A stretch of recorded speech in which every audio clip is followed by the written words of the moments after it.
Good afternoon. Welcome to the physiology lecture again. This is about consequences of sedentary lifestyle.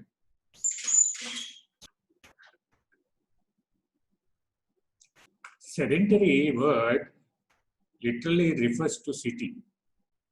So this is something like a lifestyle where you are living very lazily in terms of activity. Now, what is the reason? Why should we study about the sedentary lifestyle?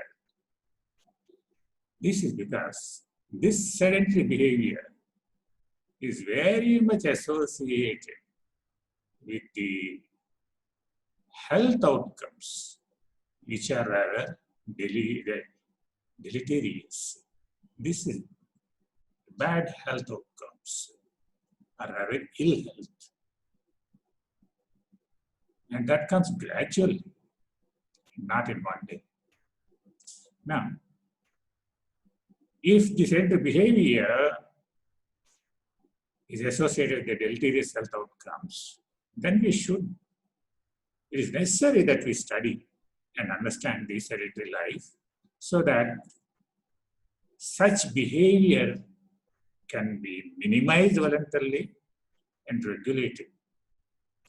Not that this sedentary life takes over our personality, but we actually are in control. We are controlling the lifestyle and be away from this kind of sedentary behavior as much as possible. Now, if you look at the sedentary behavior, then obviously this is referring to the activity level to a large extent. Okay. Now, obviously, the sedentary behavior is at the low end of the physical activity continuum. This continuum is varying from sleep, which is almost, there is no voluntary activity, to intense exercise. This is nice.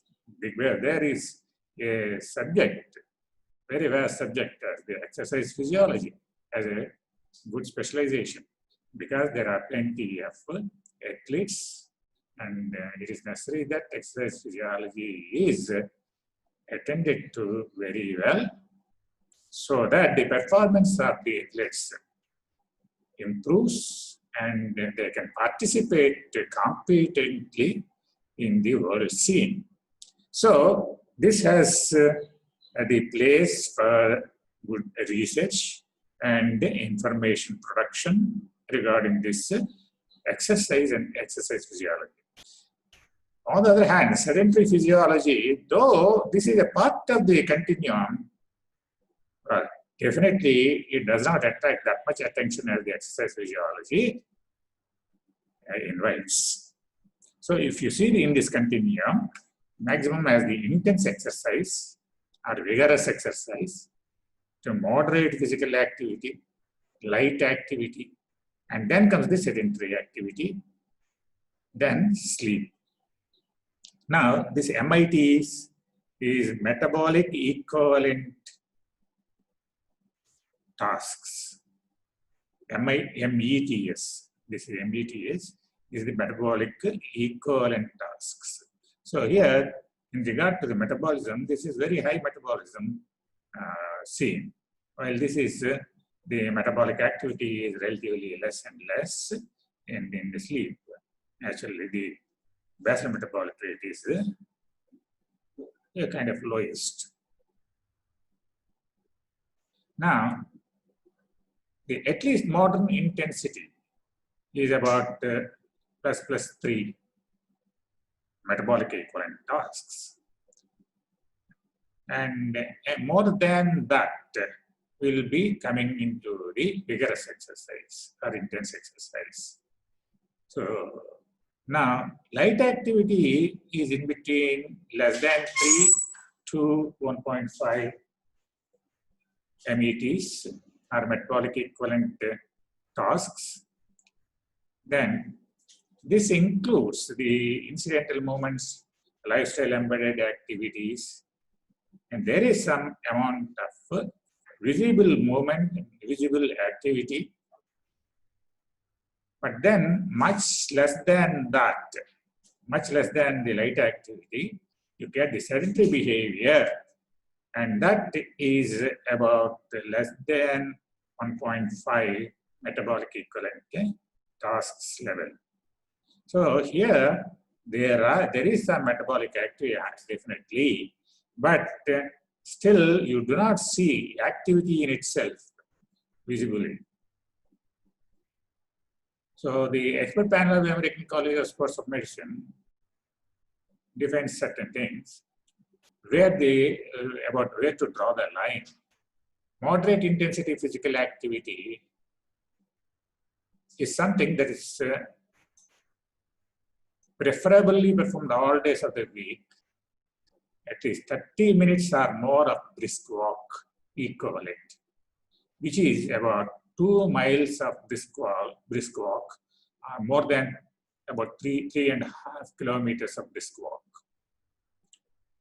We should be completed in about 30 minutes, because it seems this much physical activity is good for to maintain the health level or to initiate the health effects to occur. Now, this work is equivalent to about 200 calories. So, if this work is not done, 200 calories are not utilized. So, calorie consumption, energy consumption is lower than the other intensities of physical activity. So, if it is not used, if this energy is not used, then you may have ill health, effects of ill health. And performing at least a moderate level of activity is would definitely lead towards a reasonably good health level. Then sedentary behavior, it is one way you can say that a lack of moderate to vigorous physical activity. But then it is not simply an extension of this kind of activity to a lower level. Then it has independent and also qualitatively different from the moderate vigorous physical activity. Moderate vigorous physical activities. So this is different from that in terms of metabolic rate, physical function, and health outcomes, particularly health outcomes. Sedentary behavior is not simply a lack of moderate to vigorous physical activity. Fine. But then the American definition of sedentary behavior therefore includes who undertake no leisure time physical activity. That means when you have a leisure, when you finish off your routine work, then during that leisure time, there is no other physical activities taken.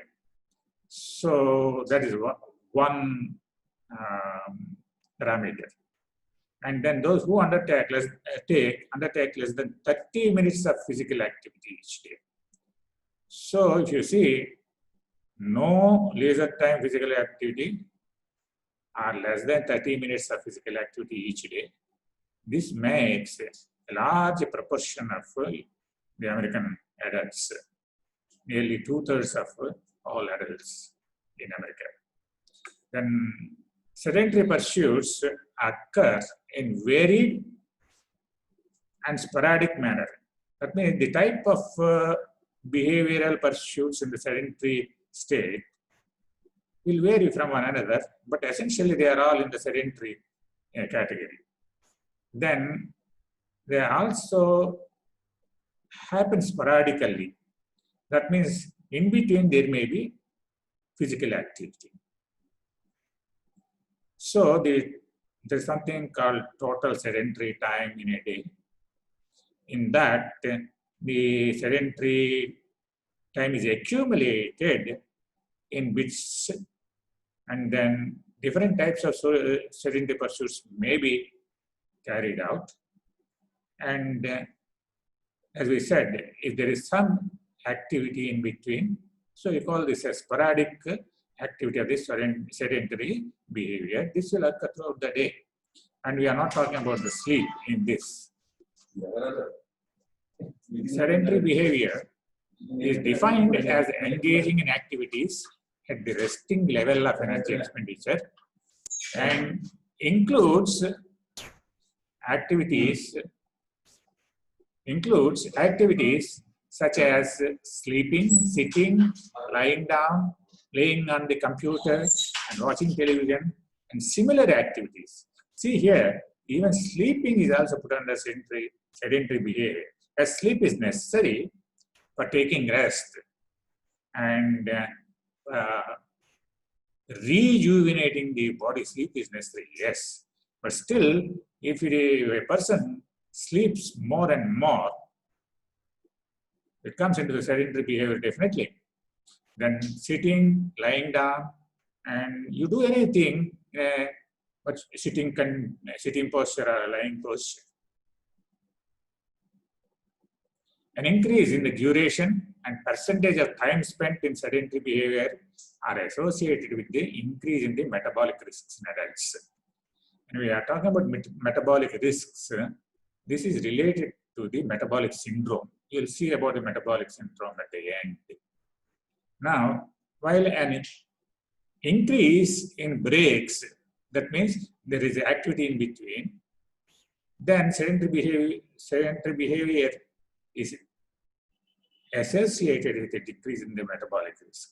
So, if there are breaks, then the metabolic risk is less than when the sedentary behavior is for a prolonged duration. Longer duration and long sedentary time, not just the whole sedentary time in a day, but the duration of individual bouts of sedentary behavior. That also should be considered. And these are not good for the health. But if you take breaks, that is better. Metabolic risk is somewhat reduced. Benefit of physical activity. Regular physical activity is associated with reduction in all causes of mortality, fatal and non-fatal cardiovascular disease, and coronary heart disease. So you can see the heart as well as the blood vessels are taken to task, as damaged. The physical activity is reduced, and a lot of time is spent in the sedentary activity. Physical activity is absent, and in that case, cardiovascular disease, either fatal or non-fatal, could be worse. Then, if there is physical activity, there is a reduction in the cardiovascular disease or coronary heart disease. It is also associated with a reduction in the incidence of obesity and type 2 diabetes mellitus. Now, obesity and type 2 diabetes, they are also part of the metabolic syndrome, along with cardiovascular disease. Then, they are also reduced by the physical activity. So, sedentary behavior, a sedentary lifestyle only will increase obesity and also make the type 2 diabetes worse. So there is activity, physical activity, these conditions also will improve for a better state. An improvement in the metabolic control of individuals with established type 2 diabetes. Then furthermore, physical activity is associated with a reduction in the incidence of colon cancer and osteoporosis. A lot of conditions may be because of this sedentary behavior, in turn obesity, in turn diabetes, and that cardiovascular diseases, etc. So there could be several of these health problems that can occur. Even something like colon cancer particularly can happen. Regular physical activity include improved physical function and independent living in the elderly.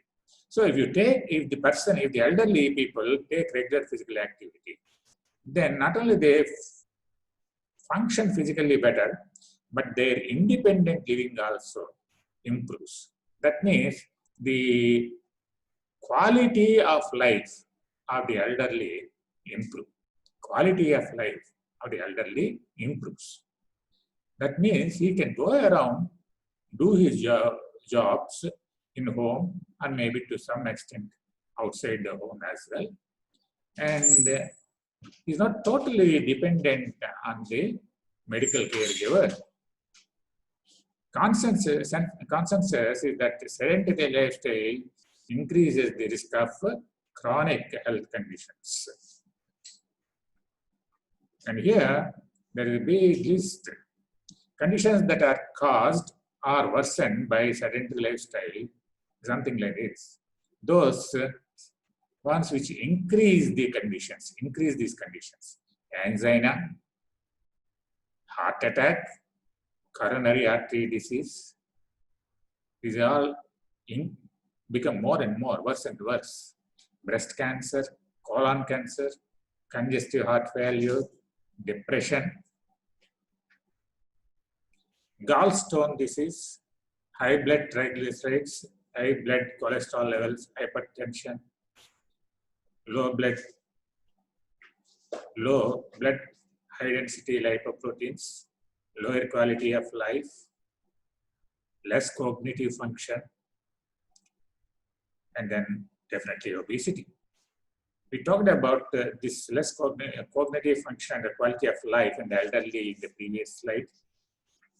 Now, obesity is more difficult to get the weight control activities to be involved. So, obesity keeps increasing. Then osteoporosis, pancreatic cancer, peripheral vascular disease, physical frailty, particularly in terms of bone, premature mortality, prostatic cancer, sleep apnea, stiff joints, even stroke, cerebral stroke, type 2 diabetes. Now, the various features are arranged in the alphabetical order. So there is some amount of mix-up in the sequence. Now, sedentary living increases progression of this condition. Further, they become longer.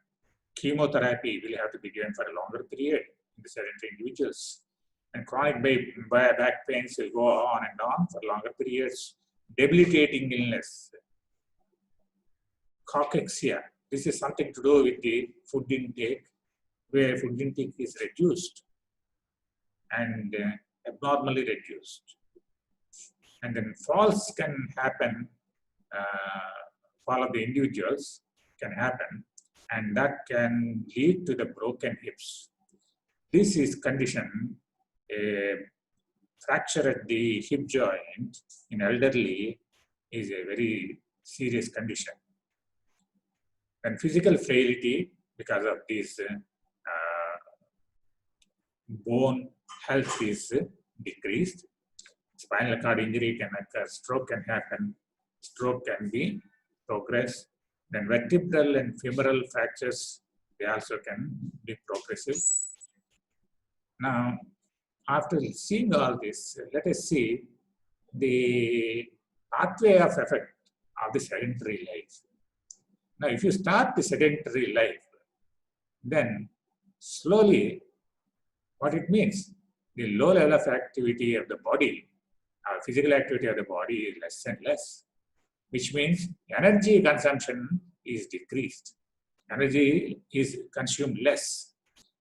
It is possible he may be eating a normal amount of food or higher amount of food, but in either case, the extra energy, because the lower consumption of energy, the extra energy that is left will have to be stored as the fat deposits essentially. This means the adipose tissues grow. The number of adipose tissues adipose cells can be increased.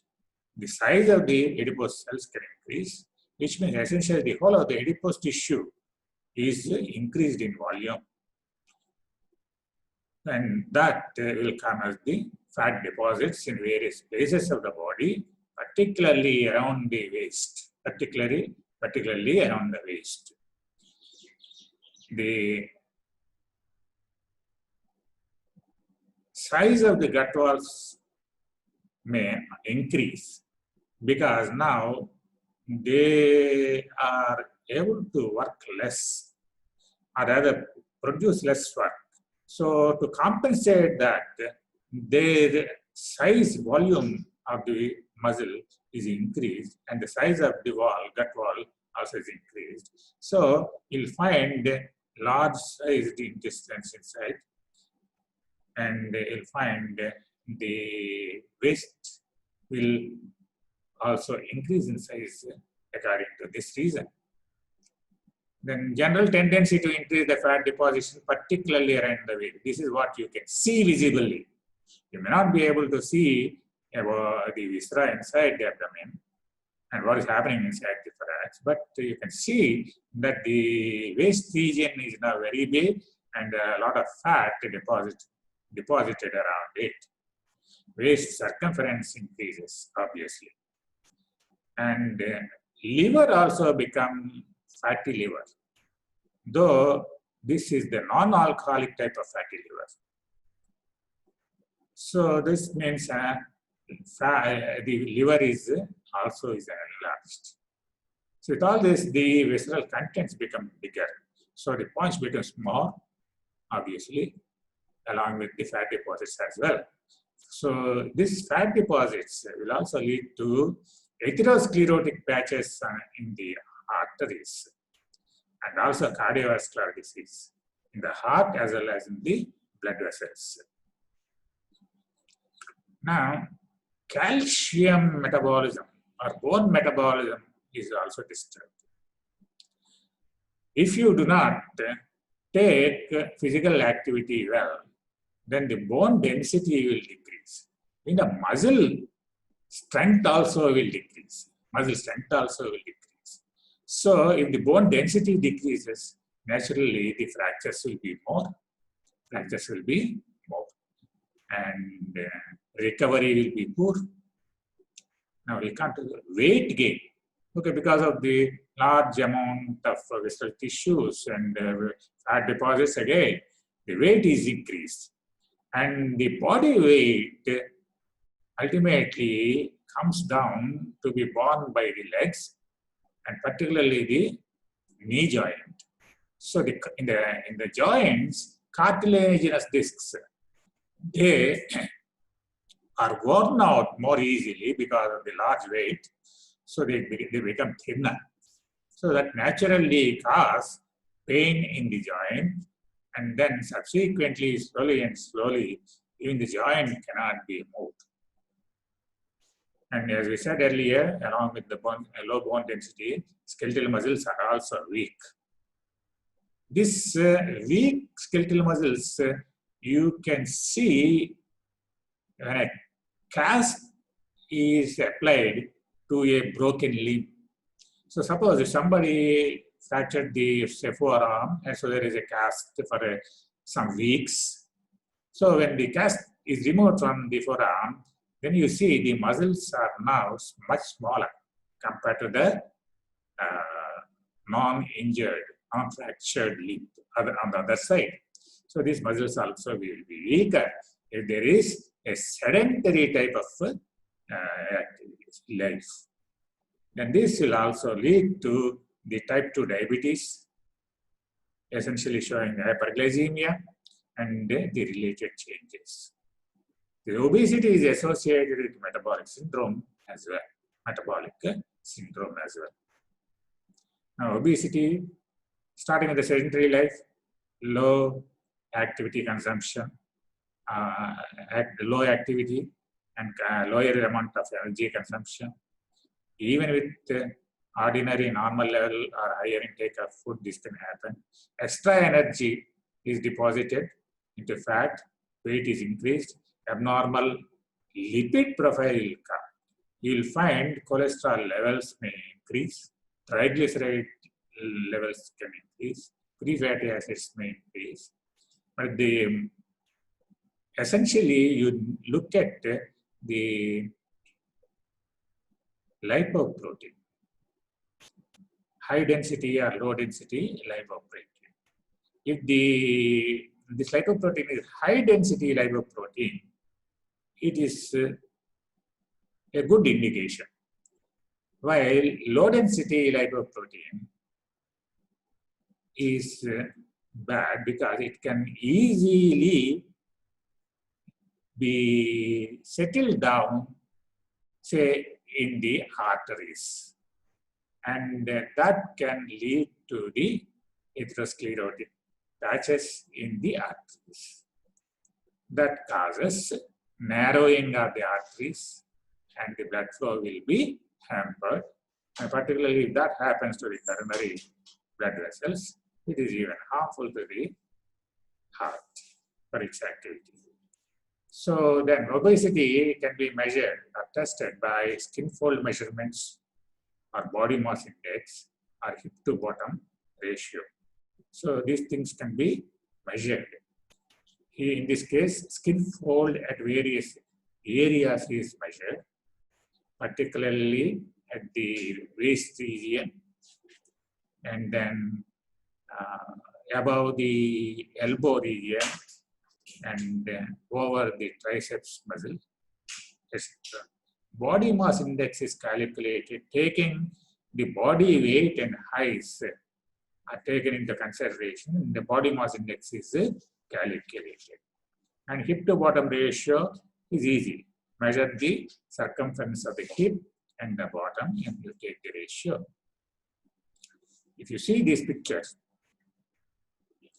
over-alimentation referring to eating more and more food intake, and decreased physical activity refers to sedentary activity, and that increases cell overload of the glucose and free fatty acids, and this increases the oxidative stress, and this causes beta cell failure of the pancreas, islets of pancreas. So insulin secretion becomes less, or it is also possible that the insulin becomes less effective. So this leads to postprandial hyperglycemia more and more, and type 2 diabetes. Type 2 diabetes will come into existence because of the increase of oxidative stress. Particularly if the person is also in a stressful state, this will be worse. This sequence will be worse. Then oxidative stress increase also will cause insulin resistance. Insulin resistance means the effectiveness of the insulin to reduce the blood glucose levels. That effectiveness is reduced.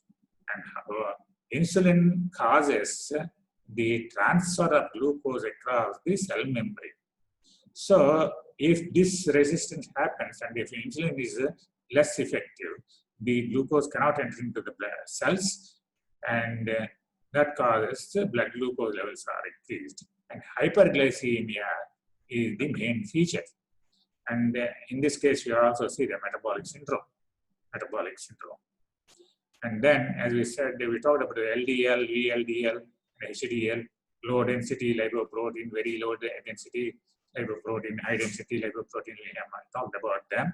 So they are all increasing, and with exercise, if they are regulated, that will be useful for this overloading of the cells by glucose and free fatty acids.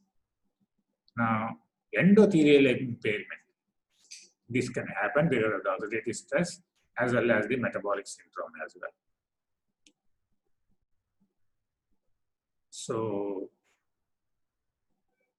here cardiovascular resistance to the blood flow. This is also affected because of the endothelial impairments. If the insulin sensitivity is improved and plasma levels of inflammation are decreased, the metabolic syndrome can be improved. Here, this is one another picture showing the visceral obesity, how it can affect various aspects of the body's physiology, particularly with reference to the kidney as well. So visceral obesity causes renal compression, and that causes renal sodium reabsorption to be increased, and this will in turn increase the blood pressure, and that will lead to the chronic kidney disease, which in turn will make the increase in the blood pressure situation worse. Now, visceral obesity will also increase the leptin and a variety of melanin also, which affect the sympathetic nervous system's activation. And this sympathetic nervous system activation can cause the activation of the reticular activating system. And now, here, the sympathetic nervous system activation also affects the renal sodium reabsorption, which we have mentioned earlier. And then through macula densa feedback, the afferent arterial resistance is increased or decreased. Afferent arterial resistance is decreased. That means the glomerulus filters large amount of fluid, and this in turn will make the kidney worse. So chronic kidney disease becomes more and more. So along with this, visceral obesity will also show up with the insulin resistance is increased, glucose intolerance is increased, lipidemia, dyslipidemia is more, inflammation is also worse, lipotoxicity can occur. In this picture, you can even trace the risk to cancer risk. So hyperinsulinemia will be because of the obesity, or it can cause obesity. And this hyperinsulinemia is also one of the risk factors for cancer. Then this hyperinsulinemia decreases insulin-like growth factors, binding protein 1 and 2, which will increase the insulin-like growth factor 1 bioavailability, and that will in turn cause the risk for cancer. So these two cause a decrease in the plasma sex hormone binding globulins, which means free androgens, free estrogens are available, which will also increase the cancer risk. So obesity in itself look quite okay, but it have a large variety of damaging function. Now we'll see about the metabolic syndrome. And obesity is one part, diabetes is another part, and cardiovascular disease is one other part. So metabolic syndrome was defined according to the ATP3 guidelines as meeting 3 or more of the following criteria as we described them. So waist circumference more than 102 centimeters for man and more than 88 centimeters for women. Then serum triglyceride levels more than 150 milligrams per deciliter. Third one, high density lipoprotein cholesterol level 40 milligrams per deciliter for men and 50 milligrams per deciliter for women. If this is less, then it is worse. Fasting glucose level more than 100 milligrams per deciliter or use of anti-diabetic medications also should be considered in this category. The systolic blood pressure more than 85 millimeters of mercury, and diastolic blood pressure more than 130 millimeters of mercury. So if the person is using antihypertensive medications, so these are all the 5 criteria. Any 3 of the above 5 features can be taken into consideration to call it a metabolic syndrome. So metabolic syndrome is a cluster of conditions that occur together, increasing the risk of heart disease, stroke, and type 2 diabetes. These conditions include increased blood pressure, high blood sugar, excess body fat around the waist, and abnormal blood levels of cholesterol and triglycerides. So this is what you see metabolically in the metabolic syndrome. Having just one of these conditions does not mean the presence of metabolic syndrome. If more of these conditions develop, then risk of complications such as type 2 diabetes and heart disease rises even higher. So the more of these conditions make things worse for diabetes, and the risk that can happen on the heart as well. If one has metabolic syndrome or its components, aggressive lifestyle changes can delay or even prevent the development of serious health problems. Why do you call it aggressive? That means here the lifestyle should involve a higher physical activity particularly. Symptoms-wise, metabolic syndrome may not change any obvious signs or symptoms. One visible sign is the large waist circumference. X. If blood glucose level is high, signs and symptoms of diabetes may be noticed, like polyuria, more urine is excreted because water loss, polydipsia, thirst is increased, more water is consumed, taken in, and because cells are not receiving the glucose because of the insulin resistance or lack of insulin, so there seems to be a kind of hunger. Cells seem to have hunger. So the hunger is more, and the person likes to eat more. But in spite of that, fatigue still occurs. Causes of this metabolic syndrome is closely linked to the overweight, obesity, and inactivity. Now, overweight is slightly less in the continuum of the level of the obesity. If the body weight is very high, it is obesity. And if it is somewhat lesser, but more than normal, then you call overweight. In terms of body mass index, an index of 18 to 25 is normal. Below 18 of the index means the person is very thin, underweight. And if 18 to 25 normal, then overweight is 25 to 30 as the index. If it is more than 30, then you call it obesity. So this is also with the inactivity. Then also linked to the insulin resistance are that cell response to insulin regarding entry of glucose into the cell is affected, obviously. So blood glucose levels increase, cells are deprived of glucose. We have mentioned this kind of things. And because of this, the metabolic syndrome is coming. Risk factors are age.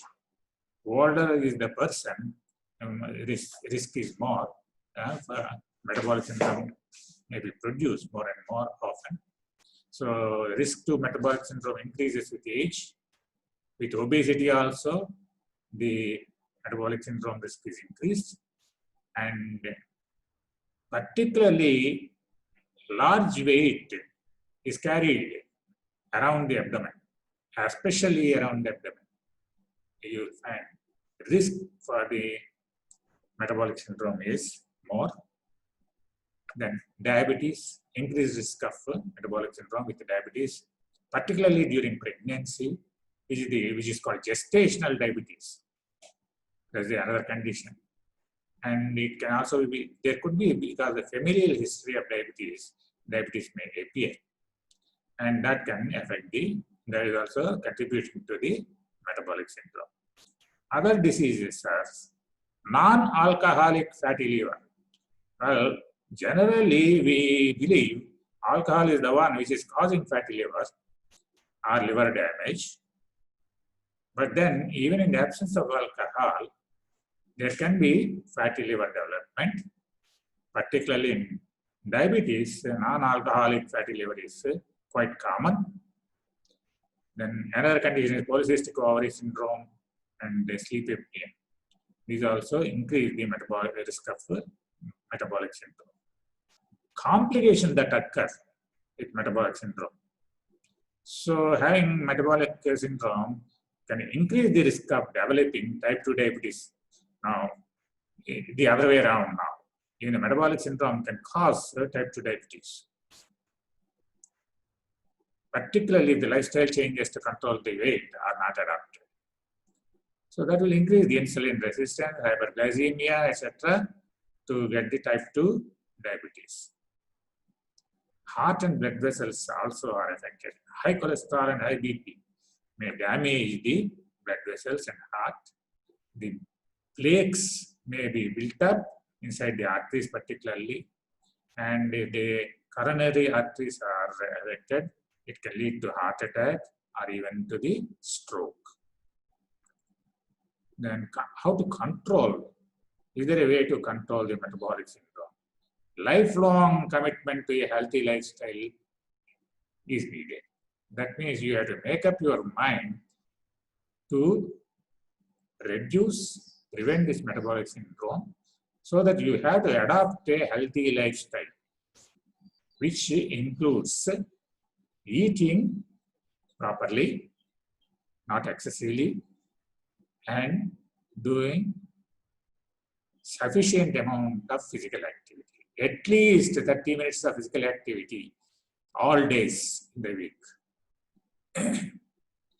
This 30 minutes of physical activity should be equal to walking about 2 miles or 3.5 kilometers.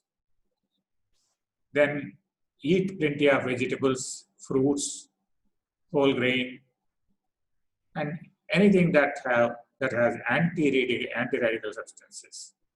So their levels are reduced. Limit saturated fats in your food. Also reduce the salt in the diet. That can lead to the weight reduction very effectively. If the weight is reduced, metabolic syndrome is also under control. And no smoking and alcohol. Avoid smoking, avoid consuming alcohol. Adjustments in sedentary behavior for protecting health. Here, we are talking about the sedentary behavior, adjustments in the sedentary behavior that essentially will increase the activity. So particularly this is good for the older adult. So reduce the sedentary time. Total sedentary time should be reduced, and the duration of a single bout of sedentary behavior also should be reduced. That means intermittent physical activity should be introduced, even if you are in the state of sedentary behavior, minimizing prolonged periods of uninterrupted sedentary time and increasing the sporadic movements during sedentary time. These are very protective and can protect one against the metabolic syndrome. So that's all for today about the consequences of the sedentary lifestyle. Thank you.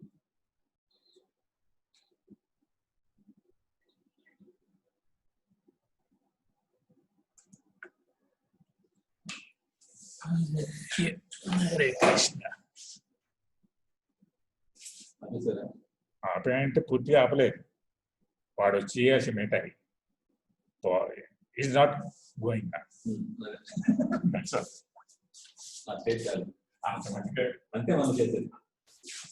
Okay.